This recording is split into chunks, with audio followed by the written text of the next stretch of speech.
Assalamualaikum. Hi, it's my pleasure to be here with you again. Kali ini kami mau ajak teman-teman untuk mengikuti perjalanan kami ke Kyoto. Nah, Kyoto ini adalah salah satu kota di Jepang yang menawarkan atmosfer dan pengalaman berbeda dibanding Sapporo tentunya. Kami memilih Kyoto karena katanya kalau mau mengetahui dan merasakan sensasi dan landscape Jepang yang lebih tradisional, ya perginya ke Kyoto. Akan banyak dijumpai temple and shrine, bangunan-bangunan bersejarah dan warisan budaya, Japanese traditional style houses, bahkan juga orang-orang yang hilir mudik pakai kimono. Kami cuma punya waktu 3 hari nih, jadi dari sekian banyak destinasi wisata di Kyoto, kami coba menseleksi beberapa destinasi yang sekiranya memberikan pengetahuan dan pengalaman yang seru. Well, menarik atau tidak menariknya suatu destinasi itu sangat subjektif ya. You may say it's less interesting, but I may say it's incredible. It depends on our personality, expectation, motivation, bahkan juga kadang socio-cultural and educational background juga menentukan pilihan destinasi yang akan dikunjungi. So, here we go! Kita sudah sampai di Kyoto Station dan kita akan jalan ke hotel untuk check-in dan drop luggage dulu, baru kita akan keliling ke Kyoto.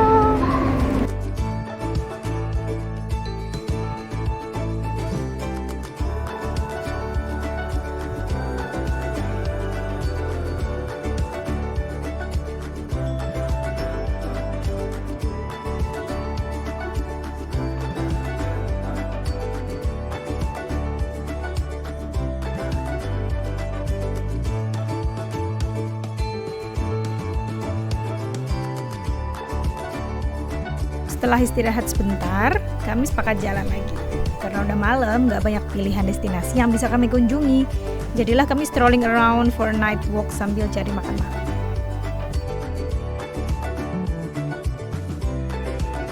Dan malam ini kami ingin makan di Tendon Makino yang lokasinya di Teramachi.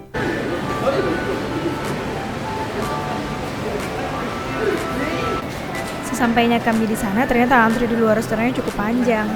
Kami menulis nama kami dulu di list customer untuk booking tempat, lalu kami keliling Teramachi sebentar sampai giliran kita dapat meja di Tendon Makino.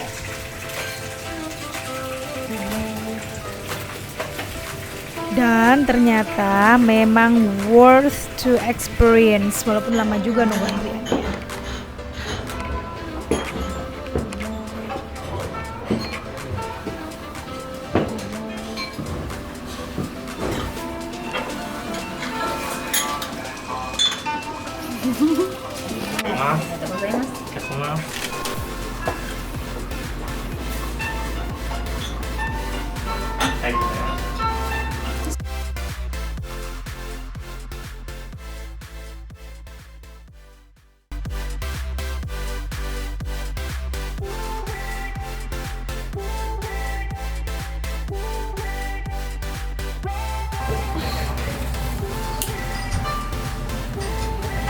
Ada gimana?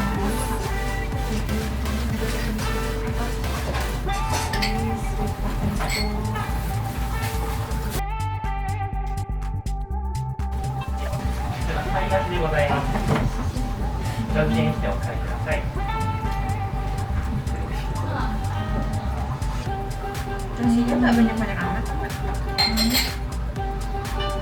Ini namanya Tendon Makino.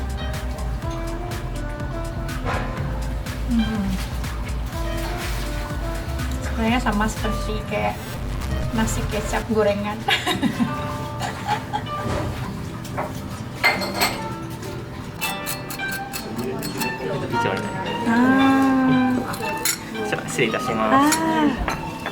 Wa sabi desuか？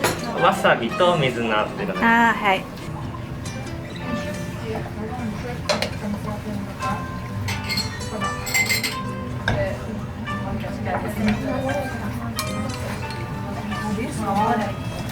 Sisa nasi. Jadi at the end of the meal kita tuh disajikan termos. Ini isinya bukan air tapi kayak kuah ikan dashi namanya. dan itu adalah spesialitas dari Kyoto khususnya karena memang mereka menyajikan makanan itu yang rasanya umami itu gurih gitu ya, dan itu terbuat dari ikan biasanya. Nah itu biasanya dicampur sama kayak seledri gitu dan wasabi dan dituang ke at the end of the meal gitu, kayak 2-3 sendok terakhir itu dicampur sama nasinya kita. Dan oishi.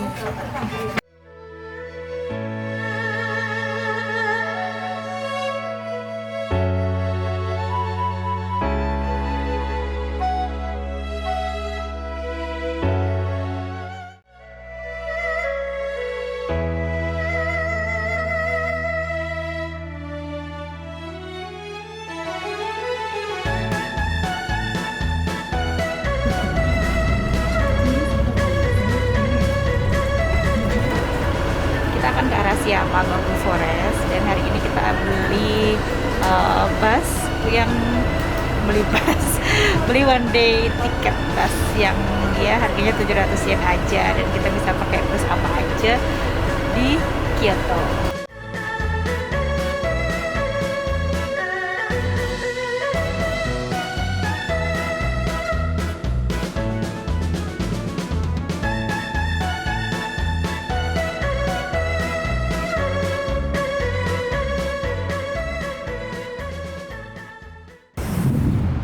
Sampai di Arashiyama, aduh dingin banget ternyata. Kita orang Hokkaido, awalnya nggak apa-apa lah, nggak dingin gitu. Ternyata dingin juga.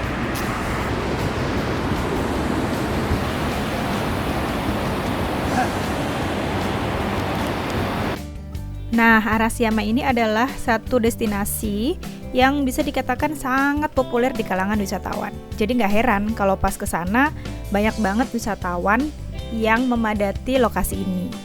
Bahkan juga wisatawan dari Indonesia. Yang paling terkenal dari Arashiyama ini adalah bambu forestnya atau bambu path-nya yang menawarkan nuansa alam yang berbeda dan terlebih cocok untuk tujuan foto-foto.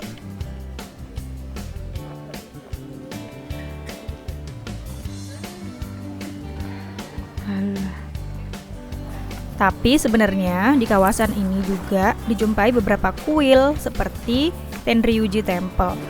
Dan ternyata bambu memiliki sejarah panjang terkait mitos dan legenda di Jepang.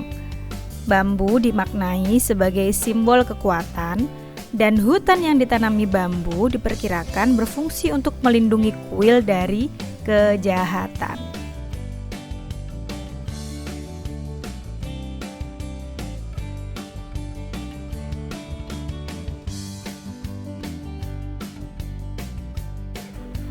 Anyway, bambu di Jepang dan bambu di Indonesia itu beda loh.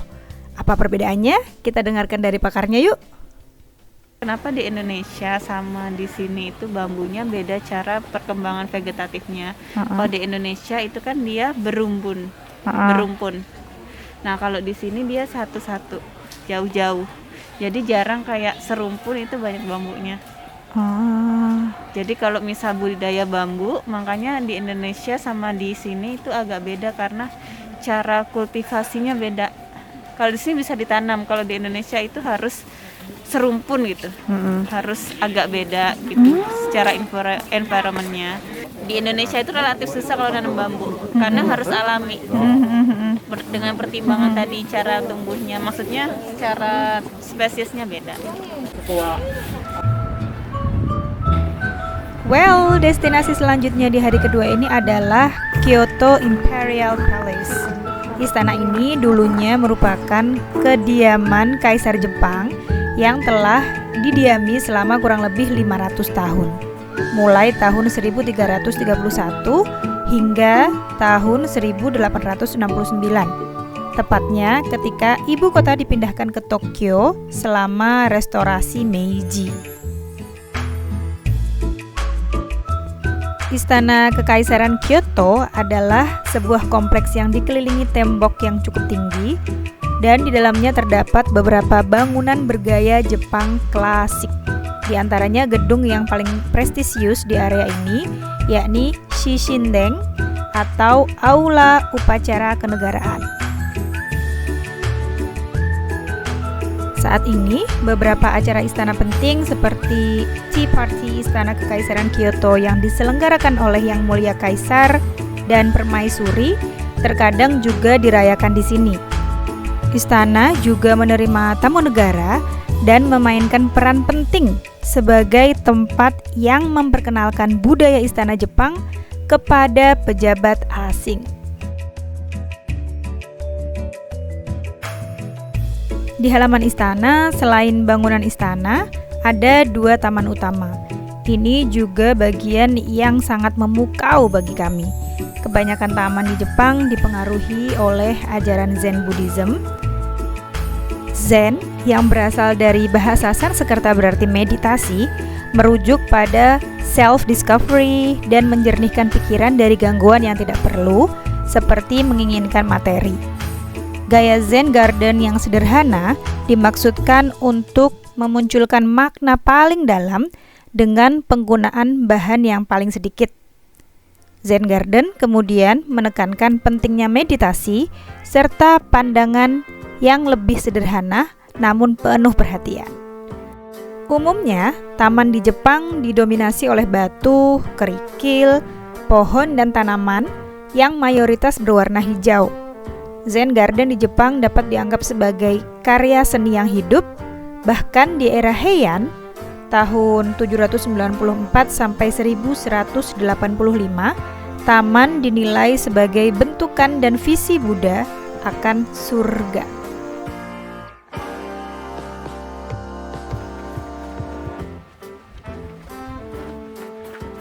Dari Kyoto Imperial Palace, kami selanjutnya menuju ke Gion dan Ninezaka. 2 lokasi ini menarik bagi saya khususnya karena merupakan sebuah neighborhood dan alleyway atau gang yang di sisi kanan dan kirinya berdiri bangunan-bangunan tradisional bergaya Jepang klasik. Saya selalu amazed dengan arsitektur klasik Jepang. Rumah dan bangunan dipandang sebagai satu kesatuan dengan alam dan semuanya merupakan bagian dari lingkungan. Berada di tempat ini rasanya berada di zaman Jepang kuno. Bangunan-bangunan kuno ini masih sangat terawat dengan baik, meskipun sebagian besar telah berubah fungsi sebagai restoran, kafe, souvenir shop, dan juga penginapan. Well, this is our last day di Kyoto. Rasanya 3 hari itu kurang banget, pengen rasanya lebih lama lagi dan bisa mengunjungi tempat-tempat lain di Kyoto. Karena harus sampai di Bandara Internasional Kansai pukul 4 sore, jadi kami memutuskan untuk mengunjungi 2 destinasi saja, yaitu Fushimi Inari Taisha dan Kyoto National Museum. Kuil Fushimi Inari ini identik dengan deretan gerbang merah yang menunjukkan pintu masuk ke halaman suci kuil Shinto. Gerbang merah atau biasa disebut dengan torii diberikan oleh para penganut agama sebagai persembahan syukur untuk menunjukkan penghargaan atas keinginan yang telah menjadi kenyataan. Kebiasaan tersebut telah dimulai pada periode Edo sekitar 250 tahun yang lalu. Dan saat ini ada sekitar 10.000 torii yang berbaris di jalan menuju kuil. Masa hidup kayu yang dipakai untuk torii ini sekitar 20 tahun dan yang lama akan diganti secara teratur dengan yang baru. Selain torii merahnya, di kuil ini juga banyak terdapat patung rubah. Satu hal yang umum bagi agama Shinto di Jepang, bahwa dewa memiliki roh yang berwujud hewan yang memiliki hubungan dengan mereka. Di kuil Inari, rubah putih kemudian menjadi punggawa. Tidak seperti rubah yang biasa kita lihat di pedesaan, rubah ini memiliki kekuatan khusus dan tidak terlihat. Warna putih melambangkan invisibility. Dari Fushimi Inari, kita langsung menuju ke destinasi yang kedua, yaitu Kyoto National Museum. Museum ini, kami sama sekali tidak diperbolehkan untuk mengambil gambar koleksi-koleksinya. Jadi, kami nggak punya dokumentasinya sama sekali, kecuali bangunan luar museum saja. Museumnya terdiri dari 3 lantai. Kami memulai dari lantai 3 yang menyimpan keramik-keramik, relief, metalwork, sculpture, gelang yang terbuat dari kerang, serta temuan-temuan arkeologis lainnya. Sementara di lantai 2 didominasi oleh handrolls dan lukisan-lukisan. Di lantai 1 ini yang koleksinya paling banyak dan menurut saya paling menarik. Ada patung-patung yang diberikan oleh beberapa kuil, koleksi kimono cantik-cantik, pedang, tempat kosmetik dan toiletries yang umumnya menandakan high class community. Dan kebetulan pas kami ke sana ada pameran dan festival boneka-boneka Jepang atau yang disebut juga dengan Hina Dolls atau Kyohobina. Seru banget, nambah pengetahuan perjepangan tentunya. Well, after all, we have to go back to Sapporo. Thank you Kyoto for these 3 wonderful days. Semoga bisa berkunjung lagi ke Kyoto someday.